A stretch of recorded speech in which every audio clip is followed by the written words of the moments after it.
Gents, cheeky midweeky. I'm just going to tip to the curb for the homies not present. The boy Anthony is presumably trawling on the streets for with his dad. Participants. He's with his dad.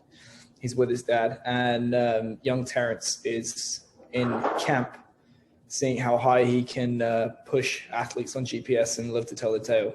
So just us four guys. But Zachary, what's going on with you, Zach? Jesus Christ, step in, Scott. What's going on with you, bro? Give me an update. Bro, it's business as usual. I'm helping build out some monitoring systems for women's soccer here and trying to deploy a semblance of a high-performance model with them and get them up to speed with everything. And beyond that, it's 80 degrees here today and sunny, and it's mid-February. So okay, so I'll just to go back a little bit, when somebody just opens the door for you to mention that one of your teams is number one in the nation, fucking walk through it. That is true. My men's golf team is rolling right now. When do you get your championship ring? I don't know. I'm trying to figure out which finger I should put it on because I've got a couple already from prior endeavors. So we will see what happens. Please do go on. Tell me I believe you were the winningest strength coach at William & Mary during our time together. That sounds about right, yeah. Bro, do you know I have never in my career won a championship, ever. Oh, where? Yeah, never won a championship. Well, shit. Yeah, I got to a national final at Wasps in 2011 and we got our pants pulled down by Hartbury, who are like, I think their budget at the time was something like 5 times ours. So there was that.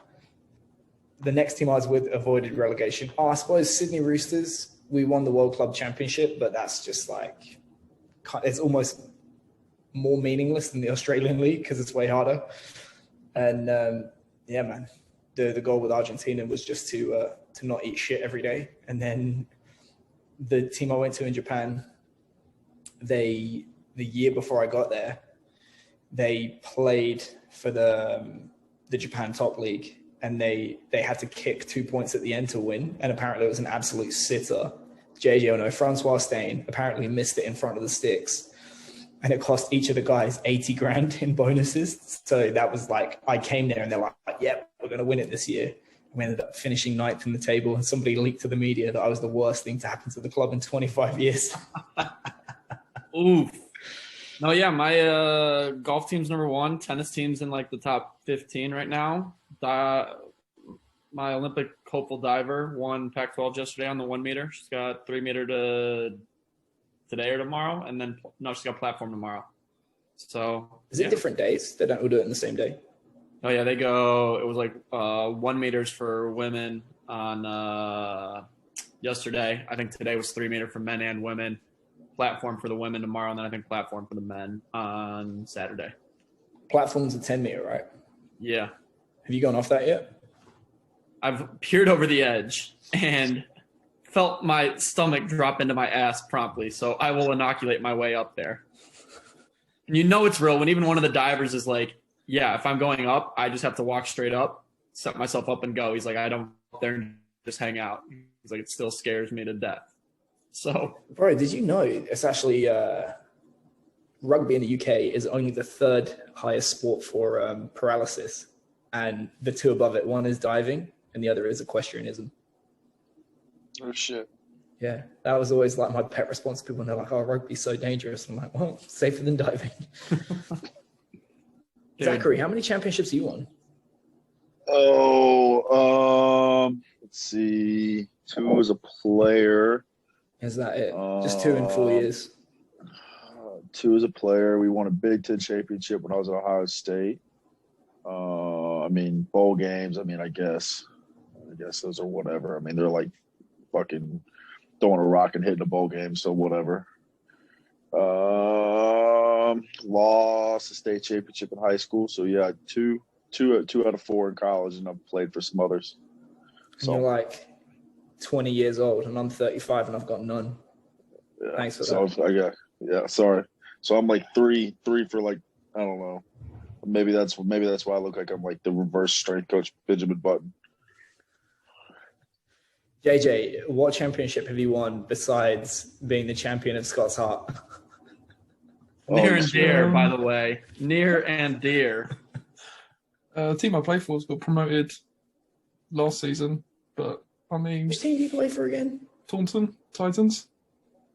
Isn't that one or not two? It's now in that one. Ooh. But, you know, they got promoted in COVID, so does it count? Bro, that level is so fucked as well because you got teams that basically just... in the championship, it's bad enough because I remember when I was in the championship, we had guys that were full-time at Rotherham on £500 a month. And, you could live off that in Rotherham. You're just going to live like a filthy hobo. But I believe at the time, because Newcastle came down from the Premiership and they kept Jimmy Gopperth that year, they had to honour his contract. I think his contract was more than the entire wage bill of Rotherham. He was getting paid like 300 and something grand. And obviously they went straight back up. But, I mean, I've heard, is it Abingdon in that one? No, I don't know. I think. Yeah, Paul Turner, he used to coach at Wasps, is the DOR there. I've heard they have a lot of money. So I think the discrepancy at Nat 1's even bigger. You got guys like playing for a couple of £100 a game, then you've got like full-on salary players. Great. If the season ever happens. Enjoy. What's the story with that? Are you going to play? Oh, I think they've scrapped it and we'll start again in September. So we're just going to have the second longest preseason we've ever had. All right. I know a guy that plays for Jersey in the championship, and he said that, you know, they started preseason in like, I don't know, June or July, and they didn't call it off until like last month. Yeah. Well, then they called it off, didn't they? And then they just went, oh no, we're going to reschedule it and put it in March. So then they went from the longest preseason ever to like a normal preseason. Right, Mladen Jovanovic must be making money hand over fist this year because this is the year of the agile periodization. The amount of conversations I had about that. Anyway, man. So we probably go into a little bit more depth, seeing as two of the boys aren't on. So heuristics, and you know what heuristics are, but I'll introduce it to anyone listening that's not heard of it before. A heuristic is basically a rule of thumb. Quick and dirty, like guesstimate that's, you know, not perfect, but it's good enough. And obviously when you're in a time sensitive environment like sports, sometimes it pays to be in the ballpark quick than perfect never. And interestingly enough, you know, like if you look at this is talking about Nassim Taleb again, he talks about how the cathedrals in Europe were never built with straight edges or rulers. They were built, you know, rules of thumb. And they've stood up for 1,000 years. So sometimes like good enough is still pretty damn good. So what are some rules of thumb that you guys have just learned over your careers and adhere to that's, you know, quick, easy judgments that gets the job done? Who wants to go first? Scott, you want to go? Yeah. I think piggybacking off of Nassim Taleb, barbell strategy and the application with regards to training, especially depending on the amount of uncertainty you have. You know, I've been in a couple different situations, like what I had with William and Mary Lacrosse, which was where I knew what was going to happen day to day, and so I could afford to invest in the upside a little bit more of certain qualities on certain days because I knew that we were marrying up like qualities and like stressors on particular days, and I knew I could go after them more aggressively because all variables were controlled for, at least within the preparatory plan. Versus other experiences I've had where you're not quite sure what's going to happen, if sessions are going to get canceled, or if athletes are going to be in or out randomly, to where you have to kind of protect yourself from the downside and take more of a 1/n approach to the qualities that you're looking to develop. And a lot of that came out of Mladen's writings and articles that he's done on planning and team sport, and just looking at, you know, if you're not sure if a session's going to get scrapped or an athlete's going to miss a session, you would much rather they get a little bit of a dose of everything so to carry them through. Should they miss a session, they're not going to completely miss going after one particular quality on a given day. If, you know, that's to happen, versus being able to go after it a little bit more aggressively, and then kind of taking that approach as well of address a little bit of everything and then have those periods of time where you go after something you believe to be a little bit more critical and a little bit more to the upside of that particular group of athletes. And so I think that's been very largely influential for me. And then also just looking at, figuring out what the end goal is. So taking kind of that top-down approach, but then you also have to give consideration to where you're starting at. So looking at it from a top-down and a bottom-up perspective, and then figuring out safe progressions and seamless progressions for getting there. So I would say those have probably been the most influential heuristics for me as far as looking at planning and organizing training. So when somebody asked me, I think it was yesterday on Instagram, do you recommend linear periodization for under 14, 15, 16? And I just replied, oh, it's fucking shit. And someone got upset. I can now send them to your answer. Send them my way with the hang in there cat in the background. Bro, I think I may have lost that guy as a follower. A good night, sweet prince. Zach. Pour one out for him. It's just, for me, with the common theme you see like in the collegiate space, primarily with football, like, and this goes against the grain, is less is always more. And that goes with honestly any sport. Like, for the less is always more, and that goes with complexity, that goes with volume, whatever it is. Like, especially like when you go to take a new team over, like because honestly, I'm the king of that with the amount of places I've been in the early parts of my career. So honestly, like if you on paper think a lift's going to take longer than 30 minutes, like your first session with a team, you're doing too much. Because the reality is like, jeez, why is it? Oh my gosh, somebody from Bow just called me. Why does this always happen? All right, so going back there's this thing called do not disturb mode. You know what? Here we go. It's on. Take it. There we go. There we go. Sorry, my country bumpkin ass doesn't always use the do not disturb button. So on paper, like for me, especially with like the Olympic teams, if you think a lift's going to take longer than 30 minutes, it's probably too much. If you think it's anything you have to explain for more than 60 seconds, it's too much. And then other, I guess, heuristics you talk about, like for me, like everybody talks about like maladaptation and variance in training and things like that. So they're always rotating exercise and it becomes random. Like the reality is with the sport, the age group that we're dealing with, and even just training age, like they need more variance in volume and intensity than they do in exercise selection. So the idea is like how long can I stay with an exercise? It's longer than you think it is before there's a diminishing return on the front squat. Like how soon do we? Does a female soccer player, is she really going to get transferred from doing a 45-pound barbell squat, front squat with some bands on it for dynamic effort or rep effort? Probably not. Just go a straight weight, dude. And then from that, like going off with it, like with the less is more approach, is because reality is your sport coach is always going to do more than you think they should or more than what you recommend for them to do. So on your end, you kind of cover with the barbell strategy, I guess. With your end, you try to CYA yourself with the aspect you try to do less than what you're trying to think you're trying to do. And then honestly, for me, like those are probably the biggest pieces for me. I mean, again, keep it short and sweet. Less is always more, and keep it simple. Because reality is, it's like when it comes to the weight room, and everybody in this group knows this, the weight room doesn't make athletes. Yeah, the skill acquisition on the field and speed and power training comes from there. That's actually what makes every athlete better at their sport, not weightlifting. Reality is the kid that won the Heisman this year at Alabama, the weight room actually probably made him less of an athlete than what he was if he never would have trained, would have jumped and sprint. He still probably won the Heisman. So in reality, like here's the simple one, like we're really not that important. You motherfucker. Ooh. JJ, what heuristics do you use? I'd probably be bouncing on the back of what Zach's just said. Is sort of, if you're not wincing that you're doing too little, you're probably already doing too much. That was I probably personally think like far more exercises are changed out of coach anxiety and boredom than any other factor, including athlete boredom. Well, it doesn't matter. It doesn't matter if you're bored or they're bored as long as you're winning. So yeah, that's the thing. But as well, it's like the amount of coaches that will change an exercise because they're like, oh, the boys must be bored.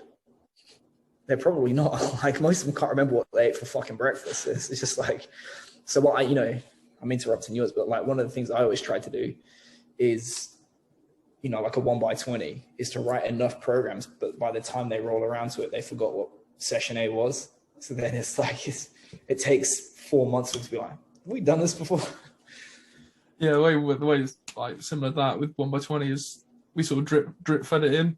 So obviously you wouldn't go through a whole session in your first go. So it would take 5 sessions to get through one session. And then they're like, oh shit, this is new. And then probably another one would be more from an ideas point of view, but when people are asking for input and things like that, the first idea you have is probably the most common idea. So don't go all in on that one. Pause and think. Let others go first, and just try and punch holes in that, and then see, is this actually a good idea or is it just my first idea? Interesting. It's weird, like we mentioned off air, like heuristics, and all of the ones that I came up with are numerical. So I think, I don't know if that's me being like overly like Rain Man but one of the things, like kind of similar to what Scott talked about, I think we did talk about this quite a bit when we're at work together, is, if you are doing that like kind of barbell thing where we tried to map out pretty much this time last year, kind of ask ourselves like, what is enough to get by in each of the different things that we're going to do. So we said, it's probably going to be this amount of volume, this amount of frequency, this kind of intensity. And then the clever idea that I tried to implement, but I never got the chance to, was for each of those qualities, obviously, whatever the key ability is within that mesocycle, if you can train in an auto-regulatory fashion for that ability, by definition, you've delivered like an optimal dose for that session. So then it was like trying to go through the mental exercise of asking, what is a way that we can evaluate the outputs or auto-regulate the training. So I came up with that. And then obviously the drop-off that I had was speed. I think typically if you drop off 5% for the day, you've done enough. That's like, can't prove it, but a lot of people say 5 to 10, and I kind of err on the side of 5. Power 10%, speed, PR, stop, because by definition you're exposing soft tissues to a level of force they've never seen before. So that if that's the limit and that's where you're operating at, every time you run fast, you're getting closer and closer.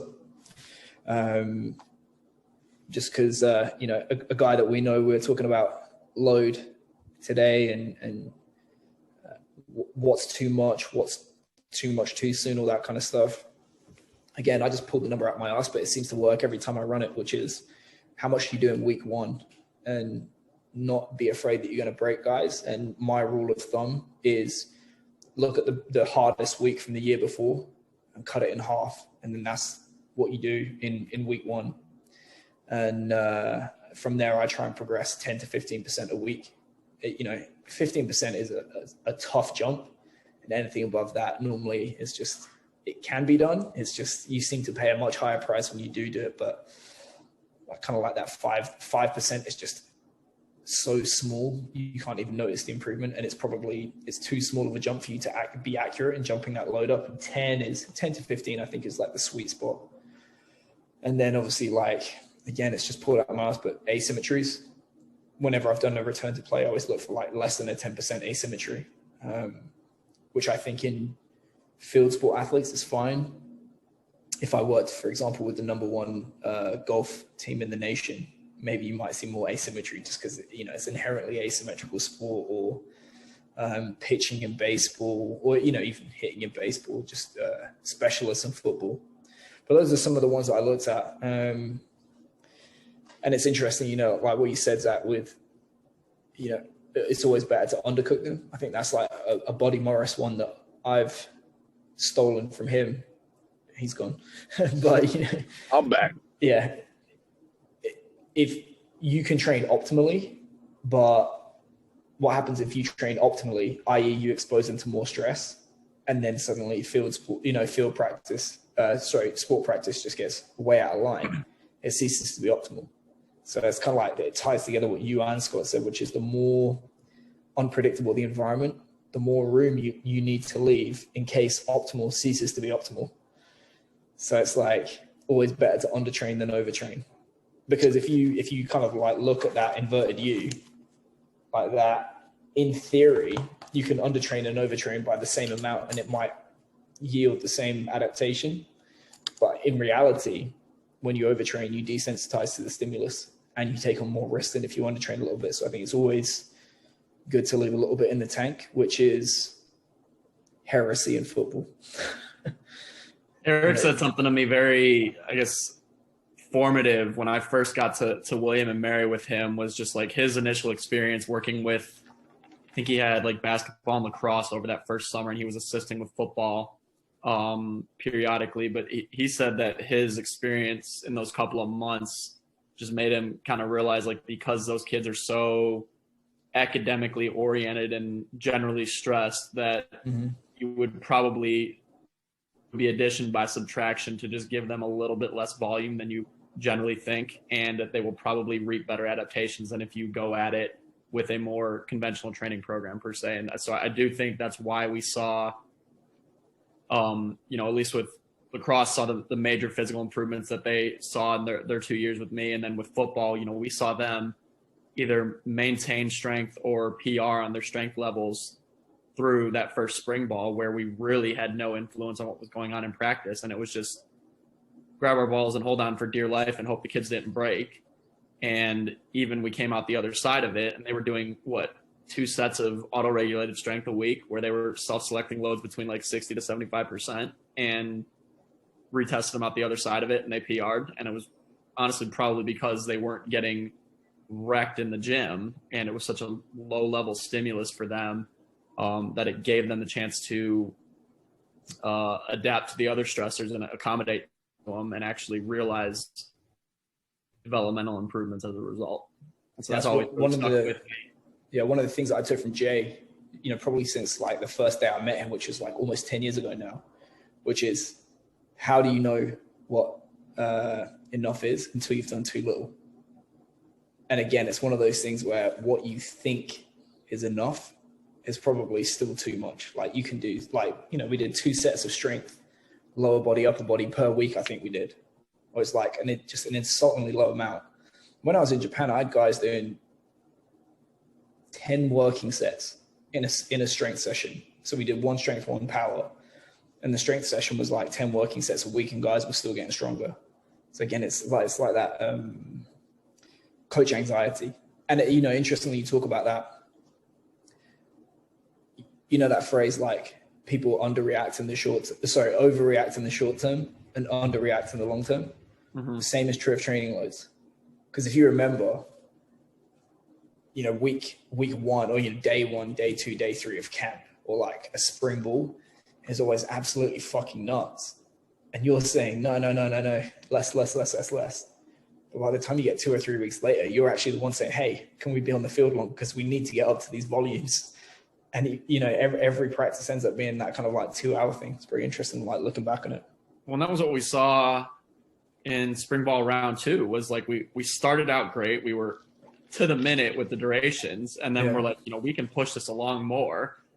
But they were happy to stay with the status quo that we had kind of built up to at that point. So it was quite interesting to see the psychological reversal of it, to where we came out and we had a game on day 1 in fall camp, and then the next spring it registers that, hey, we probably shouldn't train for the marathon by running the marathon on day 1. If we're going to get to that level of workload by week 3, we might as well just invert it and start with less, because everybody's seen what happens, where the injuries spike right away, and then 7 to 10 days in they spike again, because everybody's chronically just depleted and in a state where they're very liable to get hurt. And we saw, I think we had, if I remember the numbers correctly, we still saw like a 55% reduction in injury that first spring ball, when we really had no input into it. And then even the second spring ball, we saw another 45% reduction. Oh, wow. Give that man a fucking raise.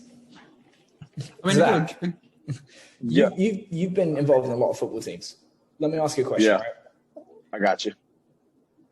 You can make a strong argument, because it's the correct argument, that if you value intensity so much in practice, why don't they let guys sit down if they're not, for example, on the field?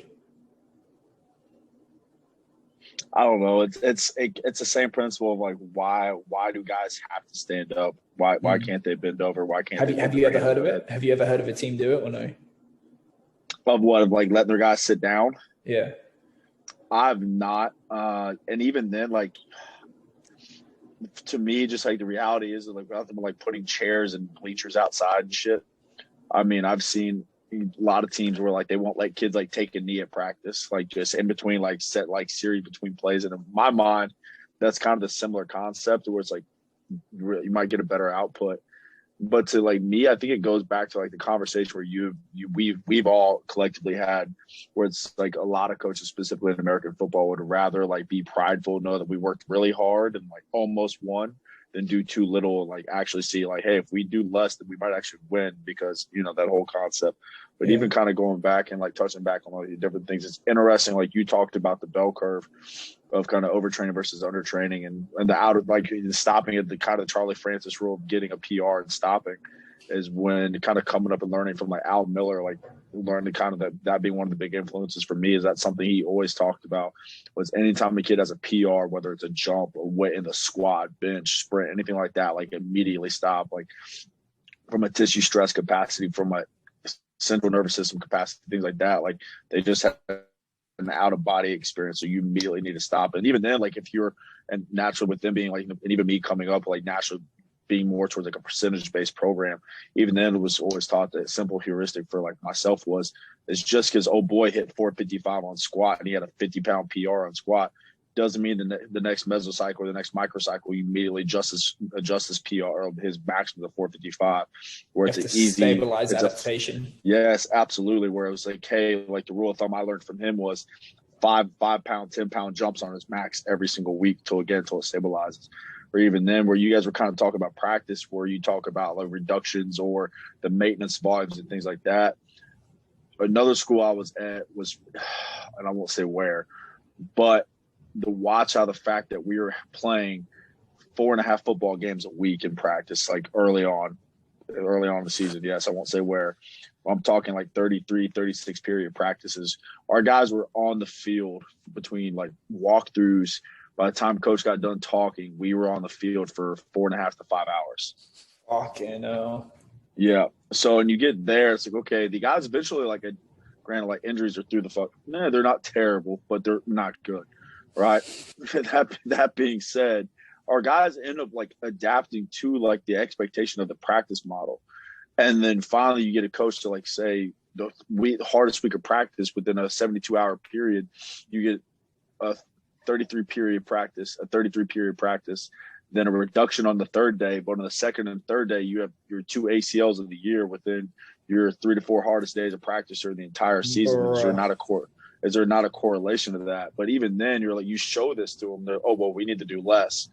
Well, okay, cool. Like the rule of thumb isn't like, to me, it's wrong. So, well, if we cut time down, like therefore the coaches can do less volume. I've literally seen it done before that they do the same amount of shit in less time. So your densities double halfway through the season. So the back end of the season, you're like, holy shit, these kids are going to break. We're on the field for an hour and 15 minutes less, and they're doing the same amount of volume. These kids are going to die. But they're so used to handling that stress. And like, it's unbelievable some of these athletes can handle. And then they don't. I mean, they're tired as dog shit. It affects performance on game day, but you're waiting for the team collectively to break, and it doesn't happen. So like for me, it's interesting to where kind of learning from y'all and learning, and now being in a spot where I'm at now, where I'm getting asked to build a high performance model and how to educate our coaches and how to periodize and tactically periodize practice and our periods and things like that, versus everywhere else I've been. It's like, hey, go break the toy and I'll show you how to fix it on the back end. We'll fix it year 2, year 3. So it's interesting to kind of see both sides of it, kind of watch all the toys get broken and finally get to kind of build your own playroom, so to speak. That's cool, man. All right, we got 4 minutes. The fun topic for today: what is the worst injury you have ever seen? Obviously, that an athlete can recover from, because paralysis and death is not funny. I'll start because I've seen. I saw 2 of the same injury. One was last year against who were playing Colorado, and something happened. Guy got twisted up, and he was laying face down on his stomach, and his foot was pointing directly to the sky. that also happened to a teammate of mine in our fall scrimmage my junior year, where he caught a touchdown and got like ankle tackled right at the end zone. And I went over to celebrate with him and thought he was like screaming, like celebrating. And then he rolled over, and he was rolled over, but his foot was still pointing to the ground. So seen that twice. And then probably the other one that was just disgusting to see, like fixed on the spot, was a kneecap that got shifted around to the side of the kid's knee, and they just slowly manipulated his tibia, and all of a sudden it just snapped right back into place. JJ. I actually myself have done something similar to that. Oh yeah? Yeah, when I dislocated my knee and ruptured my ACL and things like that, my kneecap essentially popped out and slid around. Filth. But yeah, and then probably the worst, I've seen a couple bad ones. We had one in a high school game, and we were the other side of the pitch, and you could just hear this kid's leg break, and then everyone just freezed, and you're like, oh, bro, I was in one of them once in a game in the north of England.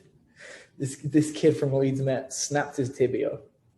So naturally, they called the game off because it was like in the north and the weather was all shit. Like it took forever to get the ambulance there. And I remember we went in and got showered, had a pint, and we were leaving. He was still fucking out there. Oh God, Zach.